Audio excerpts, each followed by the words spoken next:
অঙ্কটি দেখতে অনেকটা বড় হলেও এর সমাধান মাত্র 2 সেকেন্ডেই সম্ভব।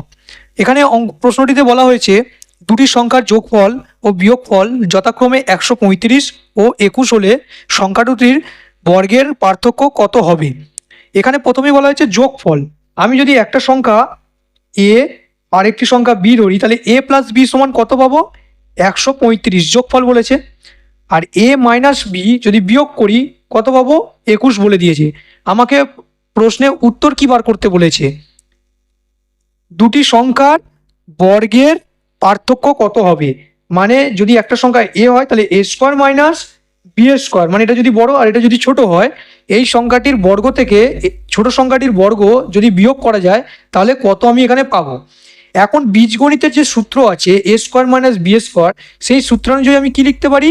এ প্লাস বি ইন্টু মানে গুণ চিহ্ন এ মাইনাস বি। এখন এ প্লাস বি আর এ মাইনাস বি এর মান এখানে দেওয়াই আছে। এ প্লাস বি সমান কত? 135। এ মাইনাস বি সমান কত? 21 এখানে দেওয়া আছে। এখানে গুণ চিহ্ন দিয়েছি। এখন যদি আমি একে গুণ করি তাহলে আমি কত পাবো? 135-এর সঙ্গে 21 গুণ করলে, আমি রাফে গুণটা করে নিচ্ছি।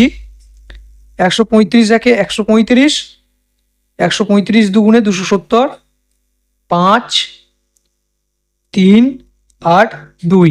তাহলে আমি এখানে কত পেলাম? 2835। তাহলে আমার উত্তর জানতে চাওয়া হয়েছিল যে বর্গের পার্থক্য কত হবে সংখ্যা দুটির বর্গের পার্থক্য তাহলে কত হবে? এখানে অপশান এর দাগে 2835।